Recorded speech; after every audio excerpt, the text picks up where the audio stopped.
In your perspective, Malu, para sa'yo, ano ba ang shadow? Sa akin yung shadow, parang copy trading din, kaso nga lang, ikaw mismo ang magkakapi. May participation ka pa din. Pinakopya na nga kita, mali pa ginawa, kasalanan mo na yun. Ganun ba? Nakopya ka na nga, mali pa yung kinopya mo.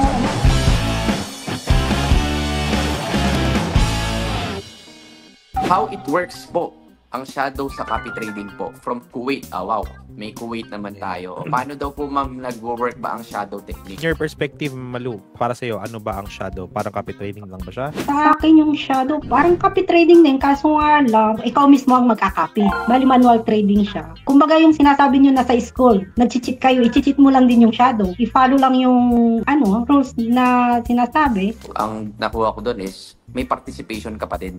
Yes Diba? po. Matututo ka kasi ikaw mag-entry. Hindi kasalanan ni shadow yun kung mali yung entry mo. Wala kang sisitin, kundi sarili mo. Ganon din yun. Yeah. Sasabihin niya, pinakopya na nga kita, mali pa ginawa, kasalanan mo na yun. Ganun nga. Nakopya ka na nga, mali pa yung kinopya mong Oo, sagot. mali pa yung kinopya mo sa akin.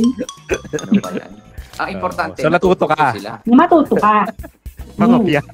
Matuto ka Tama. mangopya ng tama, hindi mali.